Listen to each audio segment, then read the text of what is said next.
Okay, good evening, everyone, and welcome to this meeting of the Edinburgh Fortean Society.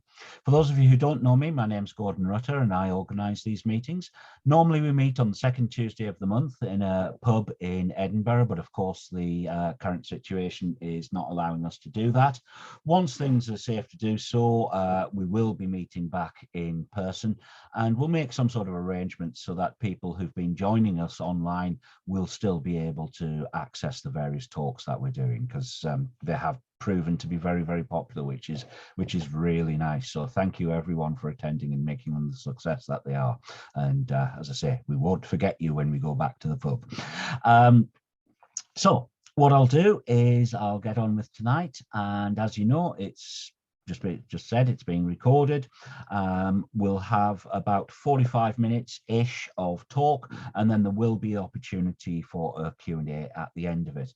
And you can unmute yourself and show yourself on your camera if you wish for the Q&A, or if you prefer, you can just put the questions in the chat function and I'll read them out.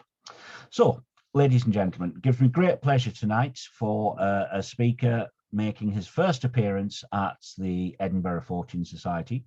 For those of you who've been long-term readers of the Fortean Times, you will know the name and you'll know his work. In particular, he is interested in the cultural side of all aspects of Forteana, and he's just started a new monthly column in the magazine, looking specifically at Fortean television. So you'll have seen that over the past few months, and I'm sure there's a heck of a lot more that he's going to talk on over the coming months and years, because obviously it is a boom industry on TV, particularly on satellite and various other channels. So what we're going to have a look at tonight is a talk on 50 years of Fortean TV, the good, the bad, and the preposterous. So, ladies and gentlemen, giving us that talk is Fortean Times' very own couch potato, Mr. Stu Neville. Thank you very much, Stu. Thank you very much indeed. Very kind. It's nice to see so many people here today. I have accepted the invitation long after many of you. So, yeah, good of you to come along. Right then, let's just crack on. I shall start sharing my screen right now. So, if you can't see it, somebody yell at me for heaven's sake. All right. Right then, I shall start from the beginning. Always a good place to start. I'm not going to quote The Sound of Music anymore after this, don't worry. Okay. 50 years of Fortean TV. With me, S.J. Neville, Esquire. For me, my earliest memory of Fortean TV was on the 6th of July, 1975, which is also coincidentally the very first time I ever saw Bigfoot. I was ready for the encounter, poised, still, binoculars around my neck, and a trusty Bowie knife in the belt of my kung fu dressing gown. I was 8 years old. I wasn't in Oregon, but I was in a South Bristol living room, sitting cross-legged in front of our Granada black and white TV with its luxurious 20-inch screen. I remember those. I was already obsessed with the abominable snowman, as it was then widely known, and I got unreasonably excited when my father told me there was a program coming on this Sunday evening featuring the abominable snowman. I was delighted. I ringed the entry in the Radio Times for The World About Us about 50 times in crayon, and I waited for what seemed like a century till I found myself about 3 feet from the screen, not wanting to miss a thing. And I didn't miss a thing. I sat absolutely rapt. 40 plus years on, of the program itself I remember very little, except it was David Attenborough's voice, because it was always David Attenborough's voice, and fleeting images of Nessie and the Spicer Lockside sighting, pictures of Urquhart Castle, Drumnut, all that kind of stuff. Then onto snowy pictures of the Himalayas, so it's llamas and Yeti sculpts and blokes with huge beards wearing parkas. Mind you can see that in South Bristol quite easily these days. You don't have to go to the Himalayas for it. And then dark figures, distant howls. And then I had never, ever heard of Bigfoot at that point. I was only 8, all right? No idea. There was footage of like foresty vistas and people in Stetsons and folksy looking log cabins and a gentle camera glide along a woodland path. And then suddenly, abruptly silent and shaking. And then there it was, walking away from us. Brisk, not bolting, a brief turn to look at the camera, stepping over some lime branches and then into the trees. And in less than half a minute of actual footage, I was absolutely hypnotized straight away. And As it became the custom, it was then shown again in slow-mo, that very footage, frozen at the turn, 352. What else could it be? It was Patty. And this frame was the only segment of the film I saw again for 7 years. Well, briefly, I saw it again that Christmas when Attenborough did another TV series, which was called Fabulous Animals. Don't know if any of you are old enough to remember that. I'm not sure it's even ever been repeated. It was on tea times just before Blue Peter. And mostly it tended to concentrate more on mythical creatures, or allegedly mythical creatures. So it would talk about centaurs and it would talk about hippogriffs and stuff like that. But he did one whole program, which was about cryptozoology. And I just loved it, every second of it. But of course, I never saw that again because we did not have VCRs. We had 3 channels.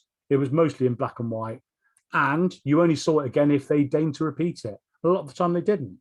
And apart from anything else, because I was 9 in 1975, I had very little control over what we saw on TV. So even if they did show it again, if it was opposite Match of the Day or Emmerdale Farm, I didn't stand a chance. I wasn't going to get to see it. However, at the same time, just over the pond, something very interesting was happening.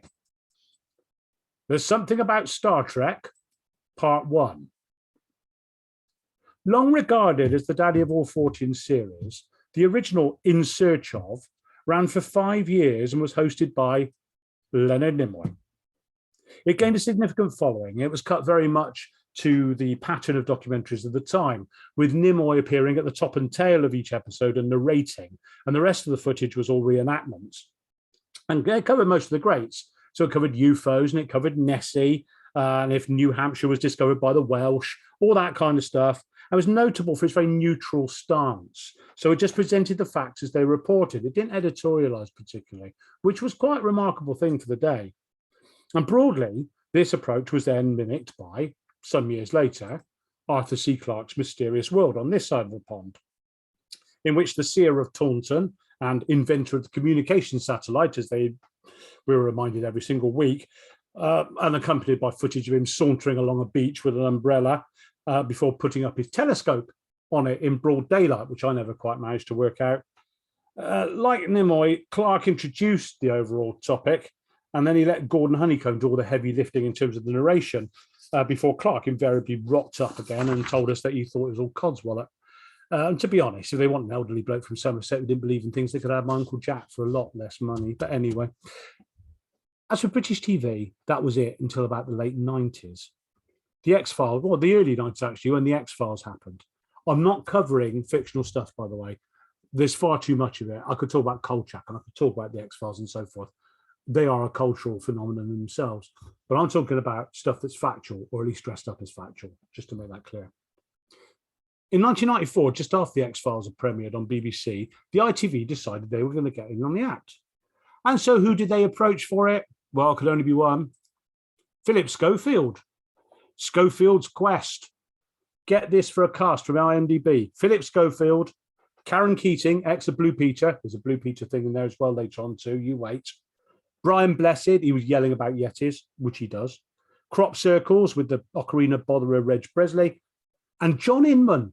I don't remember John Inman being in it. I'd love to know what he was talking about. Anyway, the whole thing was just hilariously breathless. I will give you an encapsulation. This is from my own memory. There was one about the Brown Lady of Raynham Hall. So there it is. There's the ghost on the stairs. They literally went like this. Is that a picture of a ghost? It might be a ghost. Do ghosts exist? Well, if it is, that's a picture of a ghost. Where is it? It's Raynham Hall. Where's that? It's in Norfolk. Is it a picture of a ghost? We don't know if it's a picture of a ghost. It could be a double exposure. It could be, or it could be a ghost. If it's a ghost, there's a photograph of a ghost. Isn't that wonderful? Anyway, after the break, we'll talk about Tunguska. Advert for Weetabix. Brilliant. I wish I'd recorded them. But then, along after that, something really jolted it. It took away, for a little bit, all the jollity. As we know, for years, rumours have been circulating about a very special piece of film. And then in 1995, so a year after Schofield's Quest, it all took off just a little bit. What's instructive for us is the way that it was handled on either side of the pond. And of course, we're talking about the alien autopsy footage. On August 28th, 1995, Channel 4 broadcast the autopsy footage as a segment of the Roswell Incident. And this is part of the secret history strand, which often is not covered really sober topics. I mean, it did things such as the confidential operations leading up to D-Day and Cold War operations. And occasionally it would make little forays into Fortean sort of topics, but most of the time it was serious stuff that had just been kept quiet for various reasons, such as the Sapton Sands tank massacre and stuff like that. Anyway, in keeping with the series' usual format, it's pretty unsensational, and it just related the story and surrounding arguments pro and con. It had arguments and comments from experts such as the pathologist Dr. Ian West from Guy's Hospital and the special effects specialist Bob Keane from Pinewood, both of whom immediately said it was a clever fake. And if you remember in the mag at the time, Bob Rickard said exactly the same thing. Looks great, probably a fake. On the other side of the Atlantic, though, the first American showing was a little bit less understated. There's Something About Star Trek, Part 2. The footage stateside was enveloped in a Fox special, hosted by Commander Riker himself, Jonathan Frakes, with the title Alien Autopsy, Fact or Fiction. Experts galore were wheeled on to pronounce upon its veracity, including the pathologist Cyril Vecht, who said procedures in the film looked technically authentic, completely at odds with what the guy from Guy's Hospital had said. And Stan Winston appeared, cinematographer Alan Devieux. The whole thing was presented in such a breathless and uncritical fashion that the entire connotation was that here was proof of alien life. Here they were, they're on Earth. This is one of them being cut up. Oh my God, isn't this amazing? Predictably, given the cultural atmosphere at the time, again, precipitated by the X-Files, and a marvellous piece of timing by Ray Santilli, I might add, the figures actually went up on subsequent screenings. They showed it 3 or 4 times in the States, and each time more and more people watched it. And in fact, when they released it on home video, it immediately hit platinum overnight. Everybody was convinced by it, simply because of the way it had been portrayed. Compared with the Channel 4 way, it's no comparison, it really isn't. But it does show a great deal of difference between the cultural intonations one side of the Atlantic as opposed to the other. Behind the scenes, though, on the Alien Autopsy factual fiction thing, there was a deep misgiving about it. And the director, a guy called John Jobson, was tasked to put the other facts of the program together, such as the interviews and so forth, to surround the footage. Robert Kiviat, the producer, suspected the whole thing to be a fake immediately. And following his interview with Ray Santilli, he became absolutely convinced they were being duped, which, of course, in due course, we found out they actually were. Stan Winston subsequently claimed his interview had been heavily edited to show that he was in favour of it, whereas in fact, he'd said right from the beginning that he thought it was somewhat fishy. And Kevin Randall, the UFO investigator, stated outright it was a hoax in his interview, but that didn't make the final cut either. To this day, despite all the major players in the footage having freely admitted it's an absolutely bogus, there are many who still believe it's genuine. And in fact, this piece, this particular film, might well be the one that actually precipitated that. Back over on this side of the pond, 1997. Whoa, sorry. Share. This side of the pond, 1997. Fortean TV appeared. Anybody remember Fortean TV? It was all right, actually. It's from the same stable as Rapido and Eurotrash, and it had very much the same kind of fast editing, shortcuts, short snippets, self-consciously edgy commentary, even though it was hosted by this lovely old bloke, whom we all love. The overall tone wasn't too great, and I never quite know what the Reverend Fanthorpe made of it. I mean, even though he remains himself such a fine ambassador for Fortean thought, the tone of the TV series sometimes let this down. I remember there was a very big segment about people eating hippo poo and the belief it would make them levitate or something. It just wasn't, it really catered to the bizarre end of the spectrum of the stuff in which we're interested. So yeah, it is on YouTube if you want to go and check it out. Most of the episodes are on there, but it is, think of it as Eurotrash with occasional weirdness in it. It's basically what we get. It hasn't aged too well. On the other hand, someone who hasn't aged, well, doesn't appear to have aged at all, Chris Packham. Now, I will be honest right now, I actually quite like Chris Packham. He's very passionate about what he does. He's a strong advocate for wildlife. And these are very, very laudable traits. Now, does anybody detect a but coming? There's a but. In 1998, he made X Creatures. and he set off about the globe on the track of cryptids, many of whom he'd already decided didn't exist. Rather than hunting them down himself, instead he concentrated on eyewitness testimony, which is generally easier to argue about. He covered all the standards, so Yeti, thylacines, ABCs, Nessie, but the real coup de grace was an attempted debunking of Patty. All credit to them. They really, really went for it, okay? They absolutely pulled out all the stops, threw the kitchen sink at it. Just take that in for a minute. I mean, to be honest, casting Cuddles as Patty was never going to go well. I mean, I suppose they could have redeemed themselves slightly by using him to recreate that, and I'd have forgiven them for that. But you know, it's not to be. It's an opportunity missed. Anyway, around the beginning of the millennium, a distinct variety of Fortean telly started to appear.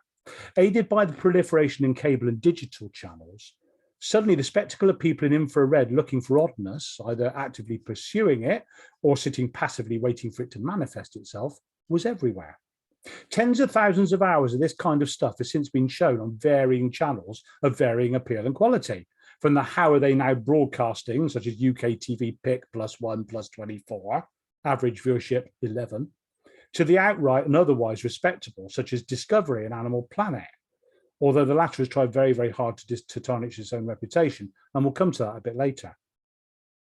But for British viewers, the first series to really popularise this kind of gonzo paranormal stuff was Most Haunted, in which emeritus Blue Peter presenter, again with the Blue Peter, Yvette Fielding, her husband Carl, and the pantomime Scouse medium Derek Degziakora, along with co-opted members of the film crew, went to haunted places of repute around Britain and spent the night attempting to capture evidence of paranormal activity.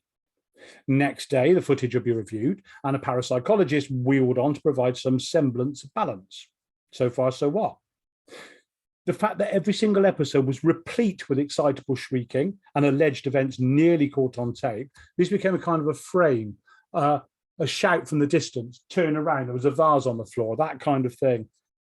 Ensured that most of the early adopters were actually people coming for the pub because it was on a Friday night looking for a funny, cheap thrill, or the kind of channel flicking flaneur that teleshopping relies on very, very heavily, or people who write columns for the Fortean Times. After a while, word got around though, and it developed its own set of devotees, mostly for the activities of Derek Agora, and not for nothing as a production company called Antics, but perhaps worrying many others without any shred of critical faculty started to take it seriously, particularly about orbs. Let's talk about orbs for a minute. Orbs, depending on your need to believe, are either illuminated dust motes, digital recording artifacts, or their spirits in the residual. And they love the residual to the Most Haunted fans. Oh, they adore them. At the first sight of these completely explicable little flying discs, Derek would go scampering over and he'd start talking to them and communing with them via spirit guide Sam. At this point, the full-on vaudeville of Agora would come roaring into life, wandering about a 400-year-old pub in an English town, and Derek would confidently assert there was a man there called John, who was a father who had children, and he wore a coat of some kind when it was cold, and he had more than one leg. Derek had a thing about legs. Anyone who witnesses capering, gleeful rendition of a little girl dancing on a mossy tower will never forget it. Often as not, there'll also be a seance and the crew with the tumbler on the table spelling out some portent or other, and usually backing up whatever Derek was shrieking about earlier, conveniently enough. But such activities were the only appetizer. The main course was yet to come. Excuse me. Split into twos and threes. On would come the green lighting, or possibly blue. I'm colourblind, have to forgive me. Into this eerie atmosphere, the cast would station themselves about the place and wait for stuff to happen, and wait some more. Now, a lot of you will have been on ghost hunts. I have been on ghost hunts. 99% of any ghost hunt consists of what? Bugger all. 99% of any ghost hunt is sitting there, still, quiet, getting chilly, and wondering if there's any soup left in your thermos, until you emerge into the grey dawn, stiff and shivering, and you heard an odd creak at 3:17 a.m. and absolutely nothing else. But none of this would make riveting telly, would it? So what does a producer do? Do they leave the tapes running in the sincere hope that something happens that will reward the viewer's patience, in the knowledge that in an hour of sod all of greeny, bluey lowlight, that isn't exciting and is unlikely to provoke future returns to watch the TV series? Or do they, shall we say, help it along a bit with or without the consent of the participants? We will come back to this in a bit. But in the case of Most Haunted, it pays to bear in mind two of the principal participants who also produced it. And this goes some way to explain its mysteriously high phenomena rate. The later leaking of an apparent script, including apparently scheduled inexplicable events, was either a masterpiece of cruelly overlooked clairvoyance, or it was confirmation of what most of us suspected all along. However, by this time, like Roswell or Borley, MH had its own momentum, and no matter how damning any evidence against may have been, it had a core of true believers that accept no dissent. The sight of poor sod parapsychologist Kieran O'Keefe being booed in one of the risible live events for daring suggest there may be another explanation for a creaking stair. O'Keefe suggested someone might have walked on it, possibly, as opposed to a ghost called Henry, who, according to Cora, had more than one eye and a nose, and wore a hat sometimes when it was raining. And to the audience, was clearly responsible for all such anomalies. And I hope they paid O'Keefe well. He certainly deserved it. It ran initially for 14 series and it ground to a halt in 2011. But it has actually by now been recommissioned, I believe, sadly without Mr. Okora. But you will notice he's been very, very quiet since he died. Don't want to say about that. Anyway, by 2012, the spooks were in decline and the beasties were on the up, and TV's cryptozoology had arrived. As we all know, Forteana is fairly cyclical, and it tends to follow decades. The 90s was all about UFOs. The 2000s was all about the ghosts. 2010s was all about cryptozoology, and now the UFOs are coming back into the 20s. And TV usually mirrors this. How much it influences it is another matter altogether, and perhaps one we can debate later on. But anyway, the monsters. Destination Truth, more prosaically Monster Hunter, depending which side of the pond you're on, started on Sci-Fi Channel in 2007. Josh Gates and his intrepid team went all over the globe looking solely for anomalous beasts at night in bluey or greeny light. Although they've since branched out and they now include other phenomena. They go looking for ghosts and demons and occasionally UFOs and stuff. And actually seem to do a fairly honest job of it. Although in early episodes, Gates' voiceover came over as a very sort of sub-Raymond Chandler shouty affair, he's very soon sort of became more subdued, and actually it works a lot better for that. And in fairness, when their explanations could be found for anomalous footage, they're very quick to ignore it, to acknowledge it, rather. There was one quite famous one when they were in the Himalayas looking for Yeti, and they took a thermographic picture of basically something walking upright up a steep slope. Later on, they discovered it was one of the Sherpas, and to their absolute credit, they said, we found out what this was. This was a Sherpa. If there's an explanation there, they'll actually acknowledge it, which is a good thing. Their adventures do rattle along amiably enough, and they're quite worth watching. And needless to say, none of it is conclusive, as with any program such as this. If anything earth-shattering did happen, we'd be the first people to hear about it. It'd be old news to us. But it continues to this day, and it does remain fairly unhysterical and measured. And actually, as Josh Gates gets older, I think he actually gets considerably better.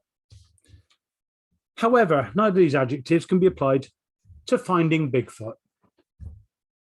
Proudly carried by Animal Planet, Finding Bigfoot is Scooby-Doo made life. The format never varies. The team of four are driving along in SUVs, sorry, my slideshow got behind me, driving along in SUVs in natty fleeces, and they discuss where they're going.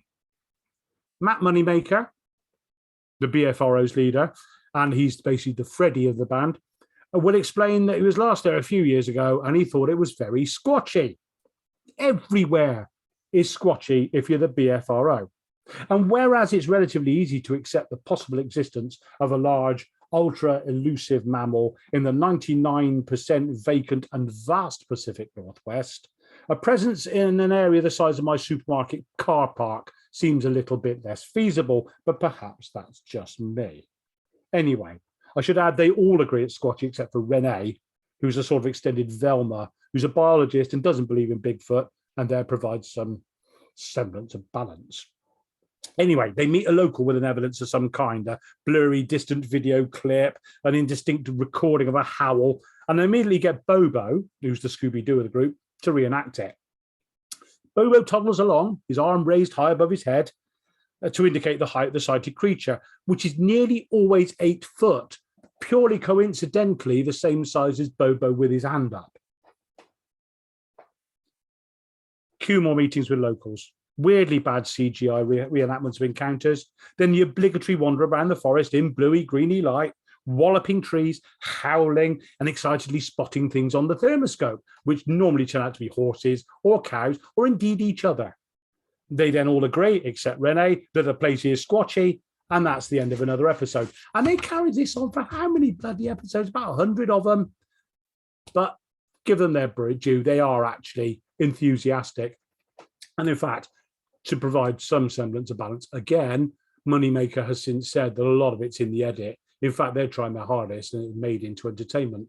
But again, if there's nothing to see, people will get bored, won't they? That's the point. If you then add steroids and moonshine, you get mountain monsters. The team in this case consists of heavily bearded, grizzled, impressive men with thick Appalachian accents and guns who romp around their local area looking for cryptids who no one else has ever heard. Now, there are honourable exceptions, such as the Ohio Grassman, but you'd be hard pushed to find any reference to the other ones. The locals have heard of them, so the team pitch off into the woods to look for him. So with the strength of evidence similar to that of finding Bigfoot, or often as not considerably less, they set about planning how they're going to corner and snare the animal in question. They set out to catch it. Now, the definite star of the team is the tracker Wild Bill Neff, who is quite literally Yosemite Sam, but clean-shaven and with a baseball cap on. When predicting the success of the forthcoming hunt, Bill unleashed a torrent of southern gibberish, punctuated by finger-pointing and whooping and running about, and they then set up building a different type of fiendishly complicated trap every week. Think of the sort of thing Clunk used to build in Stop the Pigeon. It's like that, but even more ridiculous, except it's not built on the back of a biplane. But I think if they'd had the budget, they'd have bloody tried it. Probably to get the Mothman or something. Anyway, this takes an hour of oddly compulsive screen time each week, and of course they completely fail to catch anything whatsoever. The formerly po-faced Discovery Channel, or Animal Planet, its subsidiary, sees fit to commission this sort of stuff, might seem odd. But then look at some of the stuff it is self-produced, and we'll have a look at its more specious material a bit later on. Now, meanwhile, it's not all wacky racist gubbins out there.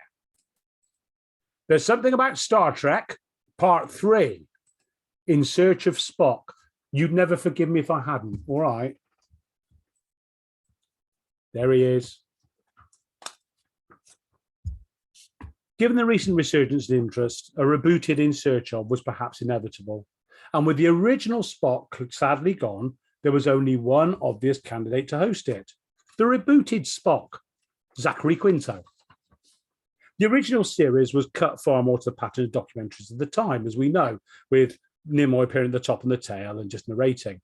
Whereas Quinto, who, like Nimoy before him, somehow manages to look more like Spock when he's not in costume. I don't know how he does it. Actually rolls his sleeves up and hefts a shovel about and gets involved and nods thoughtfully when listening to an ever so slightly crazed witness to phenomena, manfully resists the temptation to declare it a logical captain. In episode 2 of the first series, Superhumans, which is a very sly nod to his earlier role as Sylar in Heroes, he meets the usual suspects. It's a man impervious to pain, people who have found sudden immense strength in crises, and a Shaolin monk who can unflinchingly accept kicks to the groin and bend steel bars with his nostril, and in turn teaches Quinto how to break a wooden staff over his own head without staggering about afterwards, clutching his bonds and swearing.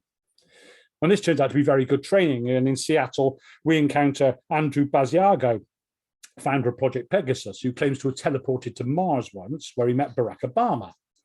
Quinto once again conducts the interview without clutching his head or swearing, although in conclusion he does express a degree of disbelief about Basiago's claims. It's worth a watch, that one. It's available on Amazon Prime. Meanwhile, back in Blighty, there was by now a whole channel devoted to this kind of stuff, i.e. Blaze. It's got some good stuff for a start, I will say this. It's got Monster Quest, which is actually a very good balanced series and which I recommend highly, but there's not very much to take the piss out of, that honest, and so I am that superficial. So a quick shuffle at the rest of their schedule tells you that Blaze Channel is right up there, particularly about flying saucers. It's got a real thing about them. So it's got Ancient Aliens front and center, of which more to come. However, the UFO program's second division is very strongly represented. UFO Hunters, Alien Chronicles, Top UFO Encounters, and any number of titles featuring exactly the same words and indeed the same content, but in a slightly different order. Sometimes they've even got the same narrator, which can be a little confusing. In keeping with the current zeitgeist, that of official knowledge being much greater than that which is actually acknowledged, each has a variation on the classic strapline. Is this proof the government is hiding the truth? Aliens at the Pentagon announces Nick Pope, the UFO insider known as the real Fox Mulder, yes, I know, of X-Files fame, provides shocking and revelatory insight. I hate to spoilerize it. No, he doesn't. Whilst UFO Hunters asks, reverse engineering. Has the US military derived various forms of technology, including stealth expertise, from downed UFOs? The latter inevitably leans very heavily on Stephen King's long-lost brother, Bob Lazar, who has spun a whole industry based on 2 wage slips and a USAF invoice which says, back engineer an alien propulsion system and make good. And of course, the late Stanton Friedman, who Ayatollah eyebrows boggling away as he raves about interstellar travel. The whole tone leans very heavily towards belief, and of course it would, wouldn't it? And if you were entirely new to the field, a day on Blaze would make a believer of you, believe me. Most of the other titles are the standard cheap paranormal telly fare. Is this very distant blurry footage really a craft for another galaxy? Pick one, you've seen them all. And also, there are the 2 seemingly interminable Curse-Of series, Oak Island and Skinwalker Ranch. Well, there's so much going on in the Curse of Skinwalker Ranch, it deserves a lecture or possibly a case conference to itself. But the former, Oak Island, is based around the legendary Money Pit, which is interesting because it is so narrowly and sustainably focused. Now, for those of us with long memories, 50-odd years ago, the Money Pit was a 10-foot square shaft, much beloved of the Reader's Digest books, particularly Strange Stories and Amazing Facts.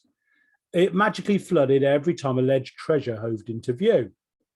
Now, in a Jacques Tati style escalation, over the 9 and counting series, 2 prospecting brothers have graduated from shovel, pick, archaeological paintbrush style digging to now, well, they're using drag lines, industrial diggers. The narrow shaft has become an open cast mine, and it's actually bigger than the bloody island itself.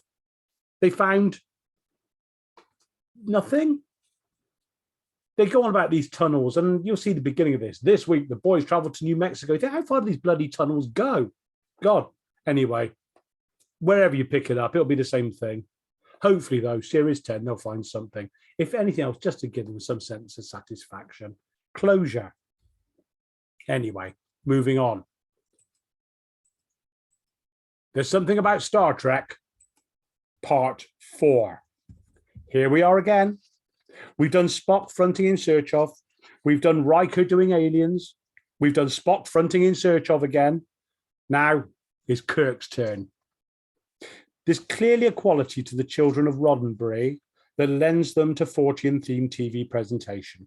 I don't count the very short-lived series. Well, that's a bit run with DeForest Kelley. Despite his relatively late start, Captain Kirk has put in a strong showing in recent years. Shatner is, in himself, a draw. These programs all tend to just let him do his thing, and equally, none of them mention the anomaly that is his hairpiece, quite possibly as a professional courtesy. In The Unexplained with William Shatner, he is very much the host, linking, walking, talking quizzically in a black studio with animated backdrops, each episode following a loosely defined theme. In Series 1 episode, Mysterious Stones, the criteria are spread incredibly wide, managing to incorporate topics from Mecca to crystal skulls, all narrated in his trademark delivery, which is, I've always thought, very reminiscent of a small child reading back words as he writes them.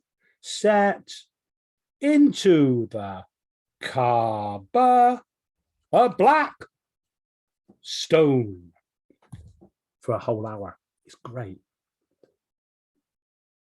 The Crystal Skull segment focuses on the Mitchell Hedges one, this being the name of the discoverer, not a defunct cigarette brand. And of course, for those of a certain age, the skull will always be associated with Arthur C. Clarke's Mysterious World. However, in this program, the skull takes on a rather less iconic role, and rather surprisingly, at one point, Indiana Jones is actually cited as an historical reference. But to compensate for his tardiness, Shatner is romping along. Not only do we have the above, but we also have Weird or What with William Shatner, which is pretty much the same, but it's just more of him narrating. And then we get a one-off special called William Shatner Meets the Aliens. All right, then. It's William Shatner Meets Ancient Aliens, but you get the point.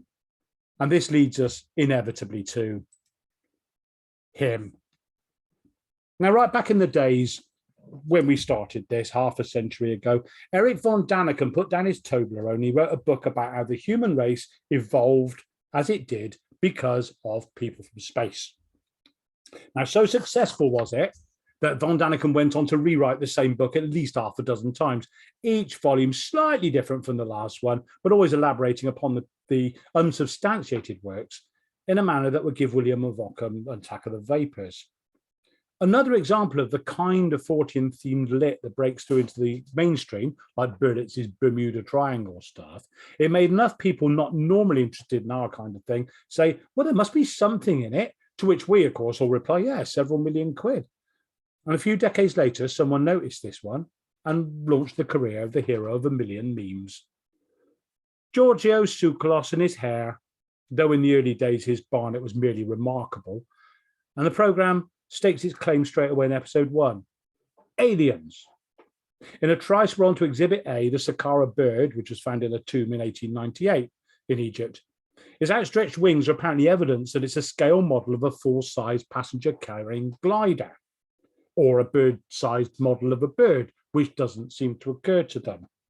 It lacks tail elevators or any evidence for power source, but that doesn't matter, as the logic is pursued that as it must be a glider, it needed motive launch energy, and as the Egyptians didn't have cars or bungees, this must mean aliens. That it might just be a toy bird that a junior pharaoh could lob off the top of a pyramid for fun isn't even mentioned. The coincidentally named Robert Frisbee, ex-NASA, waves a gyroscope about to explain Vimanas, because, obviously, and again, it was aliens. Looking natty in his tweed jacket and tie, Tsoukalos points out that pre-Columbian artifacts are eerily reminiscent of modern fighters, what with being pointy and triangular again, and cue some helpful footage of a fighter. Obviously, then, it was aliens.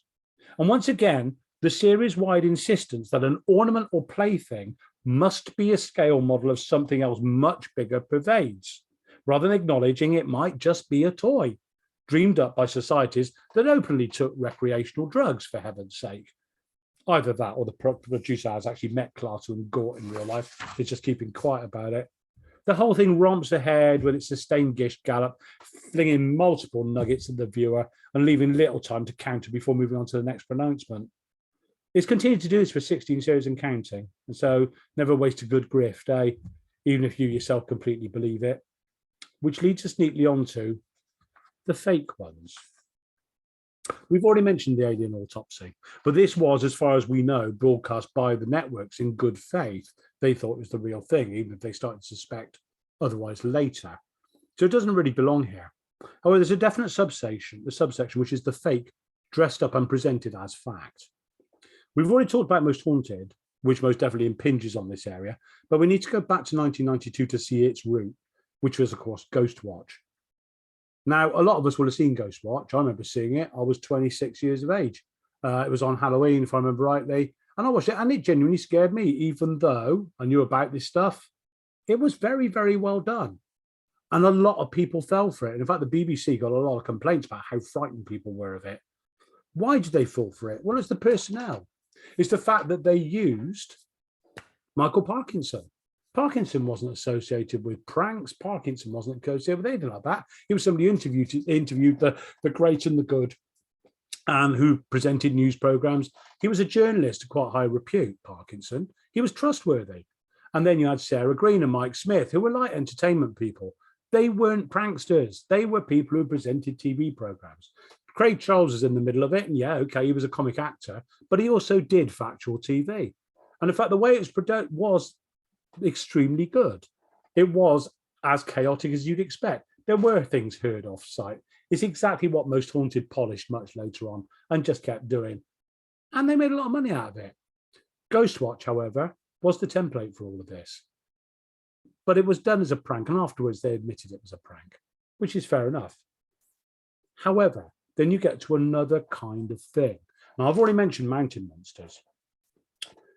In the first series, which is what I was citing mostly there, some years ago, series 1, it became increasingly clear in subsequent series that mountain monsters wasn't just exaggerated. It was completely faked. The telltale introduction of a narrative with shadowy figures following them and a very badly constructed supernatural story arc involving Native American guides and members of the team going missing and people having revelations and so forth, basically turned it into a soap opera. And in addition, the end credits disclaimer points out that no animals were hunted in these series, and that eagle-eyed viewers have even raised the question as to whether the guns are even loaded. Discovery on Animal Planet was beginning to show an alarming form in this direction. For those of us who can remember the Mermaid documentary, which was on Animal Planet, Made Up Is Fact, and was actually quite oddly persuasive. It drew very, very heavily on the aquatic ape theory to explain what mermaids might be. And in fact, it implied that a body had been found and that this was the proof. And then they did one later about the Dyatlov Pass incident, which tried, completely bogus, to implicate a Menk, or local name for an Armistice, as the perpetrator. Was, of course, obviously we don't know what happened to Dyatlov, but nobody's ever mentioned that. That photograph, which was faked up for the program, has since done the rounds so many times. You've gone to almost any Bigfoot or Armistice site, and that will be in there somewhere, with somebody said, look, this was on Discovery. This is real. This killed people at Dyatlov. It's taken up its own thing. This is actually quite damaging to what we do. So you see, the thing is, what I'm saying is that maybe they're trying to play with our minds.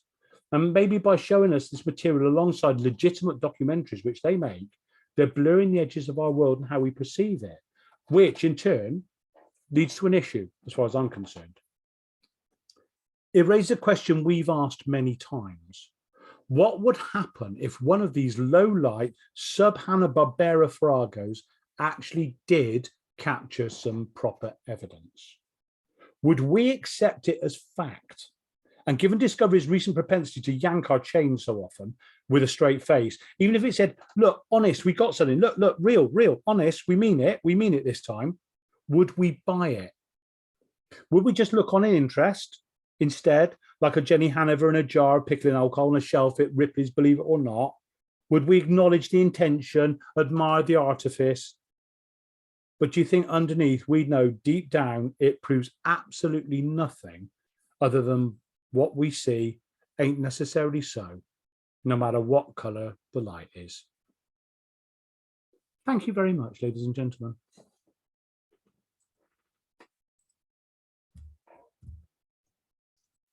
Excellent. Thank you very much there, Stu. Very enjoyable and a good run through of the past 50 years of Fortean TV, as you set out to do.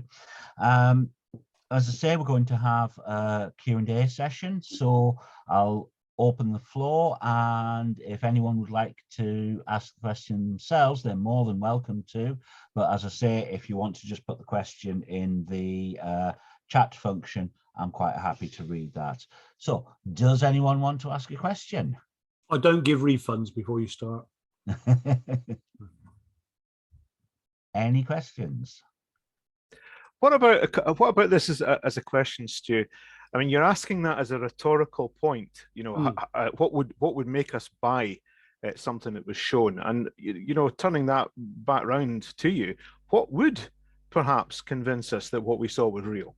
Because that's the problem. We've all got lots and lots of capture equipment and lots of supposed motivation and opportunity, and yet we've got such a lack of material that could even be bracketed as being potentially real. No, you're absolutely right. The problem is, I mean, this is, if you remember ages back when I wrote the thing about Patterson Gimlin, what makes that so persuasive is the fact it was made in a time where you couldn't fake stuff that easily. Yeah. So it's not like you couldn't see, there was no CGI. You know, that it was filmed at a time when nobody knew you'd be able to enhance things like you can now. You know, it was all that kind of, so you couldn't digitize stuff. You couldn't do it. You couldn't blow it up to that degree. You were just stuck with what you had, the image imprinted on a bit of cellulose. So in a way, that was a purer form of it. Now, as you say, quite rightly, you can fake bloody anything. You know, and okay, a tech can take it all apart again and go, yeah, no, that's CGI, that's been added on and stuff. But people, because they can do this themselves, because people routinely sit there with bloody dog's ears and like God knows what else, and all the filters, and you see American lawyers turning into a cat and stuff like that. Nobody will buy it, even if you get the really convincing stuff. It has to be a physical artifact, really, doesn't it? That's tangible. I think anything you see or hear. Yeah, is that a close encounter of the fourth kind? I can't remember, but you know, you're right. It needs to actually, in fact, be a hubcap, not the chucked up in the air kind. It's got to be one that's left behind. Exactly. Precisely so. Precisely so. Sorry, Debbie asked a question. Let's just have a look. Where is it? Would you like to see the next generation of program style? There's a lot of great podcasts out there. Uncanny. Do you think that would translate well to a TV format? That's a good question, Debbie. I think podcasts are really on their way up. I think in the same way that audiobooks are, because you can do other stuff while you're listening to them. And I think podcasts in particular are great for that. I do all the time. I'll walk to work. It's about 2.5, 3 mile walk. But I'll put the headphones on and I'll listen to an audio or I'll listen to podcasts doing it. So would they turn into a good TV program? That's difficult to say, because the problem with TV programs, you have to accompany them with images which are just as strong. And it eats material. It's a lot longer to make a TV program than it is to make a radio program or a podcast. So I would love to see people like Danny Robbins getting into it, by all means. I think he's not seen enough. I think there's an awful lot of investigators we don't see enough to redress the balance. We get the outrageous stuff, which is what I've just covered. So you get Tsoukalos and you get all the Shatner fronted stuff and what have you, and the more ridiculous things. For the reasons I said, people want to be entertained. They don't want to see people sitting there. They don't want long discussions. They want to see something happening. So yeah, I'd like to see these guys getting involved more and perhaps more interviews, but I do worry for the audience figures. And ultimately, because these are all on commercial channels, that's all they'll ever worry about. Very few people make it for the love, and that's part of the problem. But yeah, that's I agree with you. I think for us, we're also a weird kind of audience, Debbie, to be honest, because we know what we want to see and we already understand the context. A lot of guys coming to this don't have the context that we get, which, as I said, the reason people can watch things like Blaze and take it in really uncritically, because they don't know what we know. You have no thought, oh, do you know what? I had it in August. I still haven't got a sense of taste or smell at all. It's terrible. I lost my voice completely for a couple of weeks and my wife was really happy about it, but it came back. So, hey ho, that's the way it works. I hope you feel better. I really do. But I hope that answers your question as much as I can. Alison, do you have a question there? Yeah, I was just wanting to ask, do you think that there was ever a proper golden age of Fortean TV? That's a really good question. I think everybody tends to think of the golden age as being their childhood. So I suppose mine was after C. Clarke's Mysterious World and stuff like that. I suppose before we started getting uncritical, or rather before we became too critical, rather, I think when it was really, really rare stuff, for me, certainly, I don't know about you, but for me, yeah, it was kind of the 80s and early 90s when it just wasn't there. You get saying it was an event when Arthur C. Clarke started. It was an event because, wow, this is stuff for me. There's only 3 channels. We haven't got a VCR. You know, I can sit there and it is event television, isn't it? Whereas now, go onto Amazon Prime, go onto YouTube. There's a billion of them of varying quality. And I think, you know, there's still nuggets to be found there, but there's an awful lot of pyrite at the same time, isn't there? But yeah, no, I think it depends on your age, doesn't it? It's like what the golden age of rock and roll is. It depends entirely when you were 14. You know what I mean? It's very much that kind of thing. What do you think? Do you think there was one?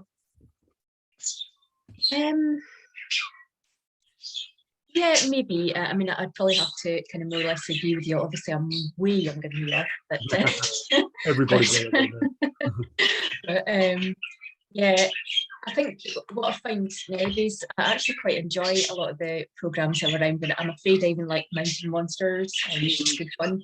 I like it. It's terrible, but I like it. But a lot of even the documentary style stuff. Sorry about the budgies, even the documentary style stuff. What annoys me is that the amount of time they spend going over and over things I've just told you about, and that never happens with the likes of what's his name, Satellite Guy. That never happened to him. And Archie Clarke, yeah. It was a lot tighter, wasn't it? No, but that's an American TV thing altogether, though, isn't it? You know, it's a case of they spend after 25 commercial breaks, and basically after every one they spend 5 minutes wrapping up what they talked about the 5 minutes before. And it's terrible. Hang on. Okay, so that's a good one. So, Mr. Taylor, you mentioned we're blessed and cursed by having both the US and the UK Anglosphere versions of Forteana mystery content. In your opinion, are Americans really as gullible as they depicted? I don't mean universally, I mean statistically significantly. That's a good question. We lived in the States for a year. And I did notice there was a lot more, I hate to say naivety, but there was a lot more trust. I think it was a less, in those days at any rate, it was a less cynical society, I think. Certainly when I was, when we were there. Because I mean, they were, you could, because I'd say, because I'm quite sarky and I'll sort of say stuff and what have you. And remember once very soon after we moved into the apartment we lived in, and people said, "Oh, did you go to church?" And I said, "No, I just do black masses." And they looked genuinely shocked. It's like, "No, I don't. No, really, I don't." It's that kind of thing. So I think there's a societal thing going on there. Sociologically, they're a very open and very trusting society, I think, and so possibly that might be played upon very slightly. You know, that's what I think. Anyway, what does anybody else think? I think that maybe the ones that are so gullible are the ones that make more of an impression to us because of the kind of divergence there is, just as you're saying, that they take things so literally. I can remember sitting watching with a friend who was a member of I'm going to say mainstream church in America, but one that we would consider to be quite fringe over here. And he was astounded when I was pointing out flaws in things like ice truckers and these kind of reality TV shows, and he just didn't see anything wrong at all with the multiple camera angles, the obvious framed questions, and all the rest of it. To him, it was reality. You know, he thought reality TV was real, which is really scary. Oh, totally. It's like finally, I'm going to go on my own into the woods, and then you see him 20 feet away talking back. Who are you talking to? What is your camera? Is your camera levitating behind you? What is it doing? You know, and you'll see him from another angle. You think, there's at least 4 of the buggers there. What do you mean you're on your own in the woods? It's kind of that same sort of, yeah, I know. It's, but people, you're right, people buy it. They're uncritical, and that's the thing, isn't it? Yeah, definitely. So, yeah. Okay, there's a question on there from Medium, but also, Stuart, were you going to ask a question? I'll jump in just because it kind of follows on from that, or just because we've been sort of talking about everything being either UK or US based. Are you aware of much like in other languages? I mean, there's a lot of drama and things like that that's getting onto like Netflix and Amazon Prime from other countries, Spanish speaking shows and stuff like that. And I guess going back to the 70s, there must have been a lot of French stuff, because that was, Forteana was, or weird stuff was really big. So are you aware of anything like that? A lot of non-Anglophone stuff, to be honest with you. I mean, it is there's some decent stuff from Australia about 10 years ago. Including the one that I can't remember what it was called. There was one with Bill Kerr, Late of Hancock, and his late career.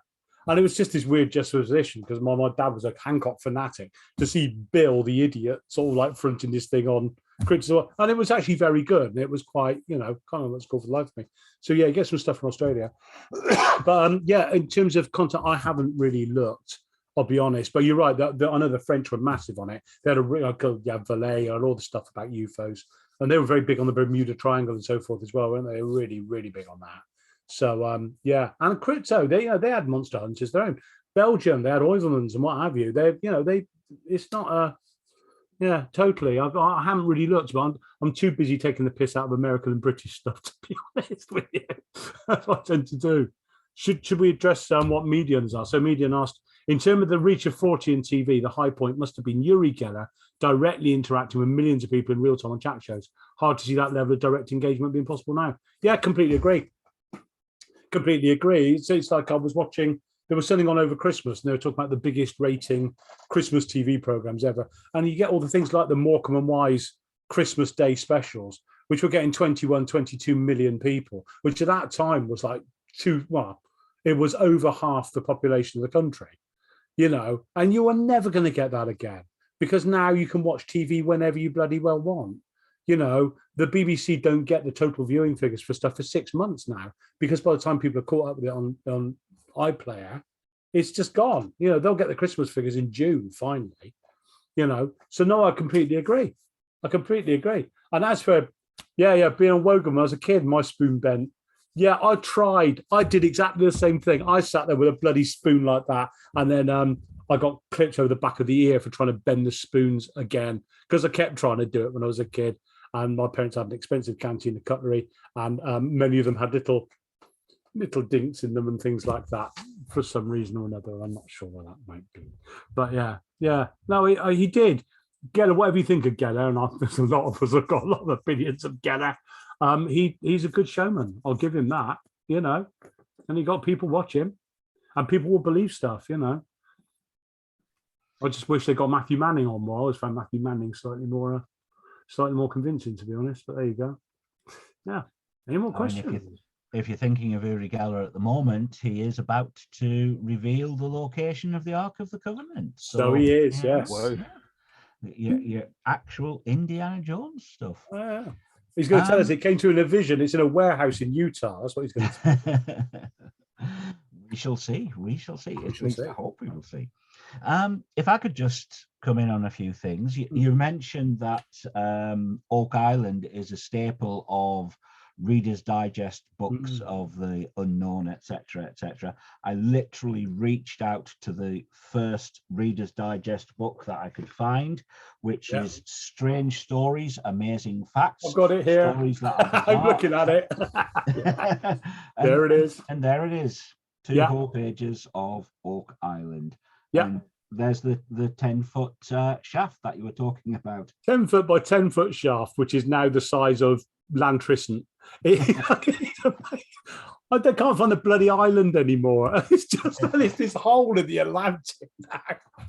Honestly, it's just bless them. But it's the lost cost fallacy, isn't it, or whatever it's called? They've invested so much in it over the year. They got bloody. It looks like the Harland Wolff shipyard now. It's not a ladder with a shovel. It's a bloody. Honestly, chaps, come on, give it up. It can happen. I mean, they have got their massive empire of selling Curse of Oak Island hats and T-shirts and everything. So they need the TV shows to continue to get people to buy them, to fund them. So I don't think they're going to stop until people stop watching. No, exactly. You mentioned Arthur C. Clarke, and you said that he basically, at the end of each episode, rubbished everything that he'd just been talking about for the previous half hour. There is one episode where he kind of comes down on the actually that's possible, and the investigation that we've just seen is well dodgy, and it's the one on dowsing. Yes, it is. And it's carried out by James Randi, and there are two separate events, and I think the results from the water dowsing scored quite high. The results from the metal dowsing scored quite low, and Randy combined the two so that collectively they came out really low, and Arthur C. Clarke really sort of laid into Randy metaphorically. No, you're right. I do remember that. On the point, it's like people talk about the Randy challenge, but it was specifically designed. Nobody could ever pay. Randy designed it so he'd never have to pay anybody $1 million. That's part of the grift, though, isn't it? That's the whole point. He was making the point you can make things whatever you want them to be. I remember seeing, I don't know if you've seen Penn Jillette talk about Randy, because obviously he was a good, a real mentor to him. And he said, that's the point. He said he understood, because he was a grifter, he understood the grift. Like Houdini could, it's the same sort of thing, exactly the same sort of thing going on. He said it didn't come from a bad place, actually. He if he'd have been proven to him, he'd have accepted it. And Penn Jillette says the same thing. If somebody proves something to him, he'll accept it. He's not just going to go, no. He will grab it, but nothing's been proven to him yet, which I suppose is just an advanced form of how we tend to look at stuff anyway. We got a much higher. It's the strange thing with Forteanism, isn't it? People think you believe any old crap. In fact, we've probably got a higher threshold of belief than many others, to be honest. But that's where it goes, isn't it? Definitely. Skeptics with a sense of humour are what Forteans are. Oh yes. Also, Stu Smith mentioned about Fortean TV in other cultures. I've had some personal experience of some. A few years ago, and a few people who were here tonight, we organised a conference on the 80th anniversary of the modern era of the Loch Ness Monster. And there was a Japanese TV crew who came and filmed that. And the documentary, which included bits from our conference, was shown in Japan. I've got a DVD of it somewhere. And also a French TV crew was wanting to interview me on Paranormal Edinburgh and things like that, telling me it would be good for sales of my book on Edinburgh in France. Yeah, really, really seriously. Wow. I didn't know that. The Japanese are funny about it. They've got a thing about Ness, haven't they? But whereas I remember, it might have been in the Arthur C. Clarke book, there was a pilot who was taking a Japanese film crew around Everest, and they spotted tracks on one of the glaciers, and he asked them to film it. They said they wouldn't film it because they weren't there to film tracks. They were there to film Everest, and that was it. And he refused, which is a really strange, because the Japanese are normally well into it, aren't they? They're sort of, it's quite a strange attitude. Yeah, no. Oh yeah, hang on. I watched Paranormal Show in Japan. I beat Takeshi. Oh, I'd watch that. I love beat Takeshi. What a bloke! Definitely. Yeah, what about your predictions as the future of Fortean mystery-themed TV in cinema? Now the margins become mainstreamed, and we have generations of teens bought on the gospel of Von Daniken. Is there now no capacity left for shock and wonder? I don't think there is. Not in the conventional thing. I think there are, as I said in the piece, Forteanism is extremely cyclical, and it tends to be the three main pillars. It tends to be ghosts, cryptozoology, UFOs, and it tends to be cyclical in that respect. So UFOs are on their way back up now, unless something really significant happens with UFOs. And a lot seems to have happened in the last year or so, but actually it hasn't. So it's the Tic Tacs and God knows what else. You're getting people now saying, oh, they're definitely going to be revelations soon about what they actually know. But we've been hearing that for how many years? We've been hearing that since flying saucers have landed. Adamski was talking about this 75 years ago, for heaven's sake. So it's just, believe it when you see it. But I think you're right. Things are too blah nowadays. We've seen all of it, haven't we? So I think unless something really big does happen, if they actually find a Bigfoot corpse, I don't want them to kill it. I'm one of the people who are strongly opposed to them killing it. But if they find proof, proper proof that it exists. But even then, people will dispute it. Somebody will dispute it somewhere along the line. You can almost guarantee it. An actual visitation seen by millions of people in one go, perhaps then. But I mean, for example, I'll throw this out to the team. I occasionally read old paperbacks and stuff like that, particularly about UFOs. And there was one that talked about there was a UFO hovered over Mexico City airport, which we've all heard. I'm sure we've all heard this thing about 25, 30 years ago. A UFO hovered over Mexico City airport and was seen by thousands of people. And I've never seen any first-hand accounts of this. This has been in other books, but nobody else has ever mentioned it. It's like the stuff that goes on about Warminster. People go, oh, Warminster, UFOs fly up the high street. I've never once encountered anybody who's actually said that this firsthand. It's been reported all over the damn place. But, and I know there's these mysterious lights. There is in Bristol. There's the southwestern quadrant. There are a lot of mysterious lights. There is also an airport next to it, and the coast, and hot air balloons, and drones, and things like that. But there's a long series. There is quite a history of mysterious lights. But I think unless something like this massive happens, and everybody see, and there's lots and lots of corroborative witnesses, I don't think there's going to be anything earth-shattering. I really don't. You know, we can keep looking back. The problem is, Gordon and I were talking about this a while back, I think, looking back on the history of the Fortean Forums. In fact, when I wrote the history of it for the 20th anniversary last year, when we first opened the forums, and I was one of the early adopters, it was like an open, vast warehouse. We're skipping along. Oh, look at this. Why do we talk about it? Why don't we talk about it? And now it's got to the point by which we're going back and we're starting to reanimate old threads because effectively new stuff's just not happening. Or if it is, nobody's paying any attention to it. You know, so we've gone back looking at the classic cases now. But again, there's no evidence. You know, there's so little evidence. It's like ripperology, isn't it? There's no new evidence. There's not going to be any new bloody evidence. All you can do is just churn up the same old stuff again and again, you know? And so, and it was a very, very long way of answering your question. But yeah, I think unless something massive happens, I think we're just going to carry on in stasis for the moment. Let's just hope something massive happens, or something we're completely blindsided by, something we did not see coming at all. Something really, really weird, just like, I don't know, dimensional or something like that happens. That, I think, would kick it back in. Let's hope. Stu, you mentioned the Fortean Forums there. Not everyone watching is going to know what they are. Would you like to say a little bit about that? No. Yeah, all right then. It was originally the chat part of the Fortean Times. The Fortean Times mag launched its website around about the mid-90s, just when home computing started becoming a thing. It was originally just a couple of pages, and that was it. And then they launched a chat room, effectively, a chat forum alongside it. And that went online about 2000 and, yeah, around about the year 2000.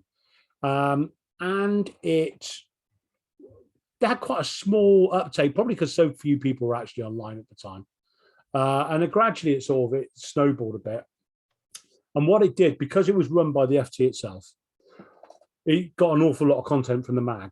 And so as a way that they would put an article, they would print some of the articles from the mag, that month's mag, and then they would link over to the forum so you could talk about them in real time, which was brilliant. As we all know, trying to discuss things by letter in a magazine is hopeless, particularly when you've got American subscribers who are 4 months behind everybody else. It's very difficult to have a constructive conversation about stuff that's featured.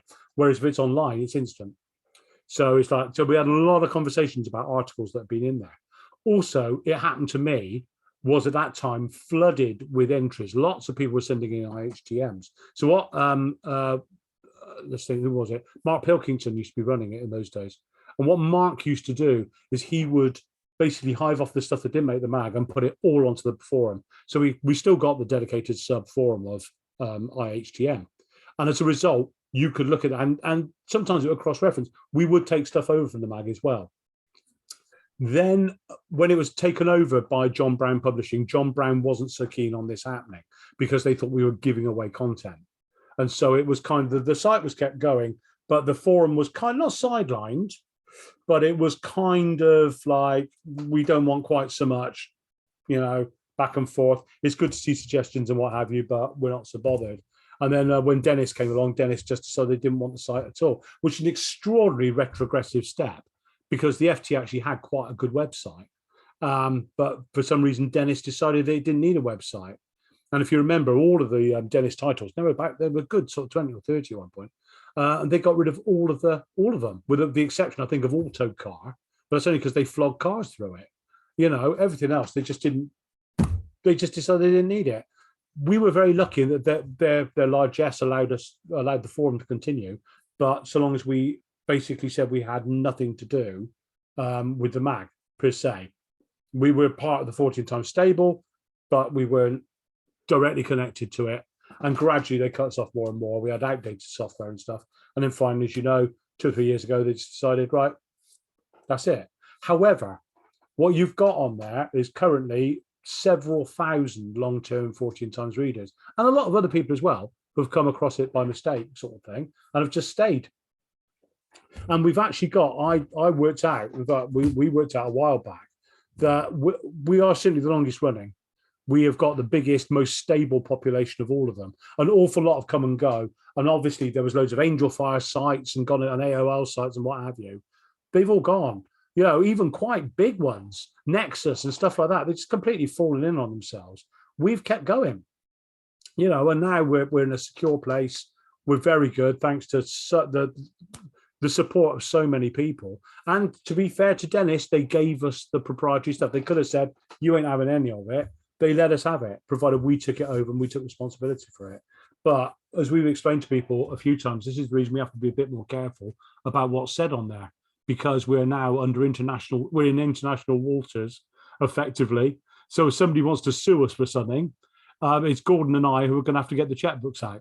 And for that reason, we might seem a little strict sometimes. And that's because neither of us like spending money on other people swearing, if that makes sense.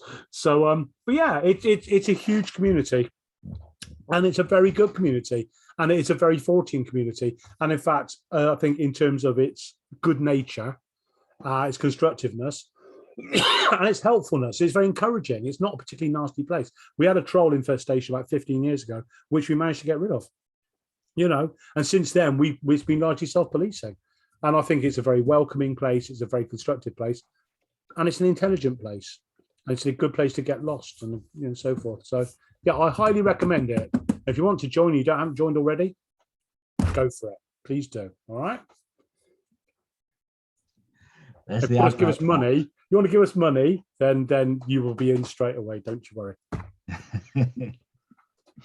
That's the advert. So that's forumsforteana.org, Yep. says he. Forums.forteana.org. That's the URL there, and the joining instructions are fairly obvious, so you'll be able to get in easily enough. Even if you don't want to join, feel free to come in and browse. We have an awful lot of browsers, and a lot of the time people will then join because they'll find they've got something to say, you know, and everyone's welcome. As long as you keep an open mind, but not so much your brain falls out. And as long as you don't talk about politics. Yeah, don't talk about politics because I'll kill you. Has anyone got any questions or comments that they would like to make? No hands going up, no one waving in their videos, nothing being added to the chat. So I think that brings us to an end for the evening. Thank you very much, Stu. A lot of programs there that we've perhaps watched in the past and potentially forgotten about, or perhaps programs that we can now seek out. As you say, there's so much. It's good to have somebody who is watching the bad stuff for us and letting us know what's worth going for. But as you've said, as you've hinted yourself, even the bad stuff has merits at times. And sometimes some of the good stuff does start to get too samey and eventually gets to a state where you don't want to consume it anymore. Very true. Put in whatever programs you want in either of those categories. But thank you very much for a very interesting talk. And I know I've enjoyed it. I'm sure everyone else has. I know we can't hear applause on these things, but take it from me, everyone would be applauding. Yeah, we've got some animated thank you very applause much. coming up from people who know how to use Zoom. So thank you everyone for that. And thank you everyone for attending. And remember, this will be archived on YouTube. I'll put the URL up probably at the weekend. There are various other talks that you can view there. And I'll see you all again in a month's time. Thank you very much, everyone. And thank you, Chiefly Stu, for an entertaining evening. Thank you very much, folks.